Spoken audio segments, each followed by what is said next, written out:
దానియేలు 1:12 భోజనమునకు మరణాత శాకధాన్యాదులను పానమునకు నీళ్లును నీ దాసులమగు మాకిప్పించి దయచేసి 10 దినముల వరకు మమ్మును పరీక్షింపుము. 13 పిమ్మట మా ముఖములను రాజు నియమించిన భోజనము భుజించు బాలుర ముఖములను చూచి నీకు తోచినట్టుగా నీ దాసులమైన మాయెడల జరిగింపుము. 14 అందుకతడు ఈ విషయములో వారి మాటకు సమ్మతించి 10 దినముల వరకు వారిని పరీక్షించెను. 15 10 దినములైన పిమ్మట వారి ముఖములు రాజు భోజనము భుజించు బాలురందరి ముఖముల కంటే సౌందర్యముగాను కళగాను కనబడగా.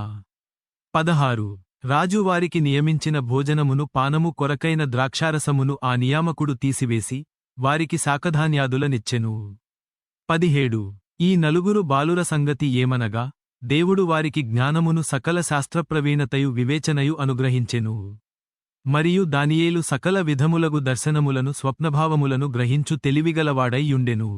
18 నెబుకద్నెజరు తన సముఖమునకు వారిని తేవలెనని ఆజ్ఞ ఇచ్చి నియమించిన దినములు కాగానే నపుంసకుల యధిపతి రాజు సముఖమున వారిని నిలువబెట్టెను. 19 రాజు వారితో మాటలాడగా వారందరిలో దానియేలు, హనన్యా, మిషాయేలు, అజర్యా వంటివారెవరును కనబడలేదు గనుక వారే రాజు సముఖమున నిలిచిరి.